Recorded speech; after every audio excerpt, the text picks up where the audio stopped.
盆栽からしたらもったいない松盆栽生産日本一の高松の盆栽園北谷温泉4代目北谷隆一です。今回はですね接ぎ木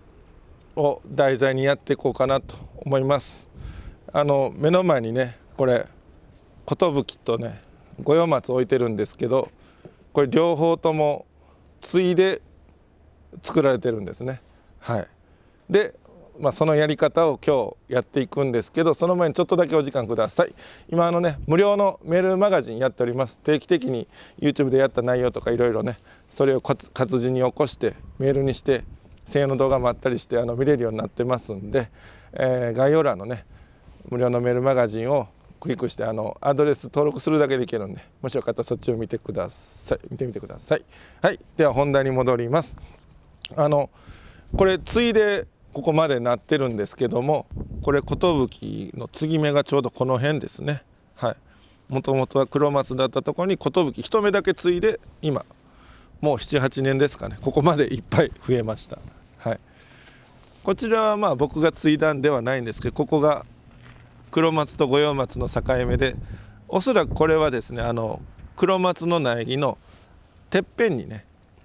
継いだ、これ天継ぎっていうんですけど、そういうタイプの継ぎ方だと思います。まずなんで継がないとこれならないんだっていう、ご説明させていただきますと、これ今こちら寿、こちら五葉松となってるんですが、この芽とか葉の性質をそのままの状態でこの子らから出た松ぼっくりで増やそうと思うと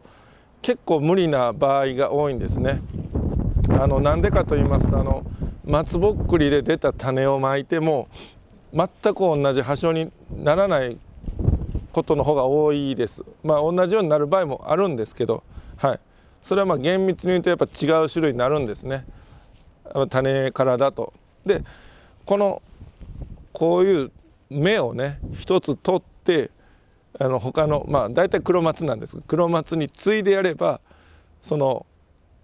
継いで成功すればそこから出たその一つの芽が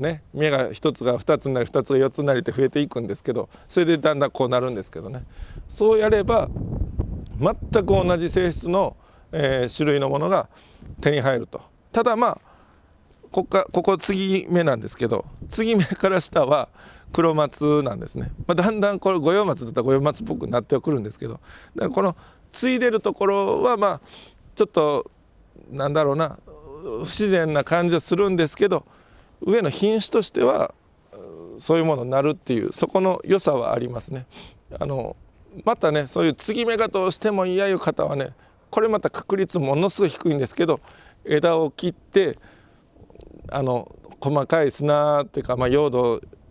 程よい用土にねそのまま突き刺してね、その突き刺したところから根が出ることもあるんですね。なかなか出ないですけど、そういう増やし方もあるんですけど、ちょっと確率が悪すぎるんで、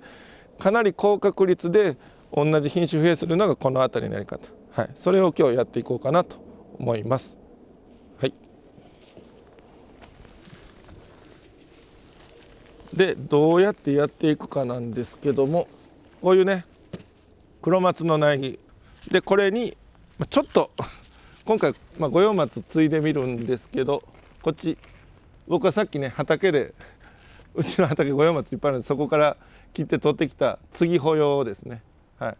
これでもいこうかな。これ、はい、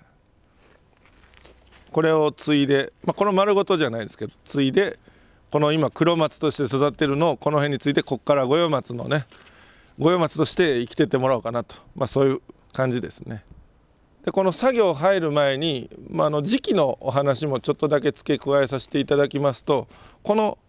継ぐという作業はだいたいよく言われているのが2月3月ぐらいが一番いいと言われてます。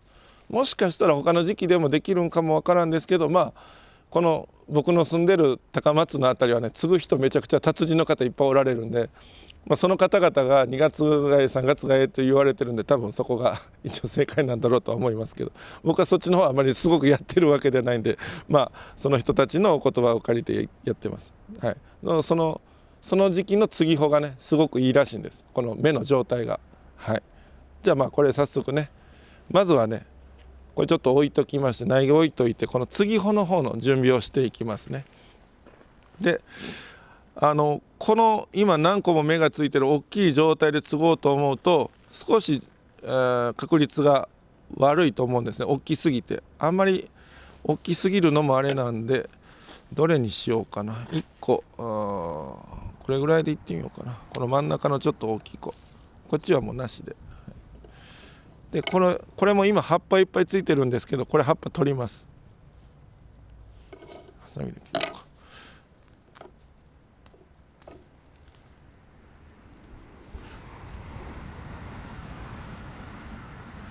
これ葉っぱがいっぱいつきすぎてると葉っぱからね中の水分が出過ぎてしまってね、この継ぎ穂が枯れちゃうんですね。でまずはこんな感じに葉っぱをかなり減らした状態にします。はい、で次にですね、こういうメデールっていう、これ僕が使ってるんですけど、他にもいろんな方法あると思うんですけど、今まで僕がやった中で確率が良かったのがこのメデールっていうで、こういうテープみたいな感じなんですけどね、これねテープとテープ同士がね、これちょっとわざと今これテープとテープこうビチャってやったらくっつくんですよね。はい、でこれ結構ギュッと伸びたりとかして、はい、でちょっと伸ばして薄くして葉っぱに巻くんですけど、そうすると突き破ってきやすい。そのままだと突き破りにくいと。はい、とりあえずちょっとやってみますね。これはこれでちょっと、はい、じゃあこれをある程度の大きさに切ってまず切ります。でさっきみたいに両端を持ってビューッと伸ばします。でこっちもちょっとビューッと伸ばして、でこれでこの葉っぱの部分をしっかりと隙間なく包み込みます。で包んだらこれね、さっきも言いましたけど、このテープ自体に粘着性があるので勝手にねこれで止まっちゃうんですね。はい、この状態にできたら、この葉っぱからね水分が出なくて、乾きにくくて枯れにくいと。はい、こういう感じ。ちょっとこれ置いてみる。で次にこの継ぎ穂なんですけども、唾液、さっきの苗木の黒松の唾液に入りやすいような形にシュッとね、シュッと、はい、こうかな。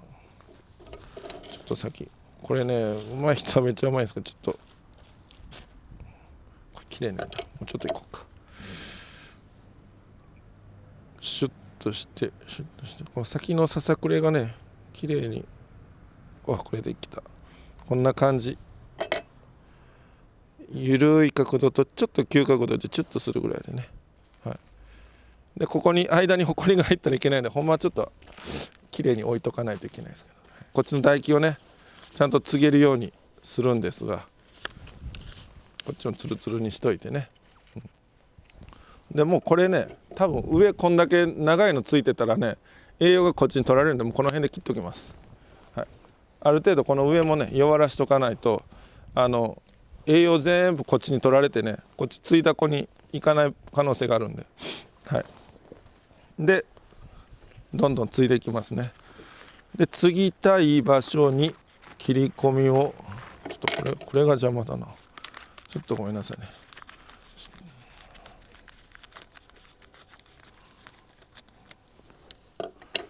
継ぎたい場所に継ぎやすいとこの辺行こうかな。でぐっと、はい、さっきの継ぎ穂の長さも考えて、でささくれてるような状態に今しました。ほんでここにこれもほこりが入らんうちにささっとしないといけないんですけど、でギュッとね奥まで刺します。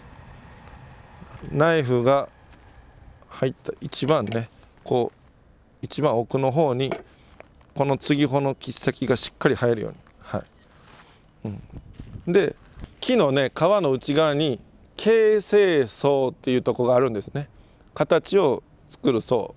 形成層。この黒松の形成層とこの五葉松の継ぎ穂の形成層が一緒にひっつく、一緒にね、そこがピタッとひっついたらなおつきやすい。ついてなかったらつかないかな。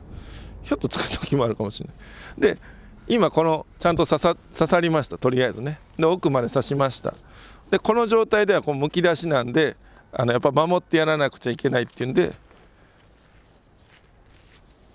さっきの僕はもうこれメデール使います。いろんなやり方あるんですけど、このメデールがね、でこうやってる時にグラグラしないようにしっかりとね、ちょっとこう伸ばしながら、このメデールが粘着性があるんで最後祝えなくていいんですね。だからこうちょっと引っ張りながら、ね、ギュッギュッとなるようには僕してるんですけど、こうやって巻いて、ここまでいらなかったか、これぐらい巻いて、もうこれぐらいでいいや。でピタッとひっつきます。はい、でこのつなぎ合わせたとこしっかりカバーできて、これで一応完成ということで、はい、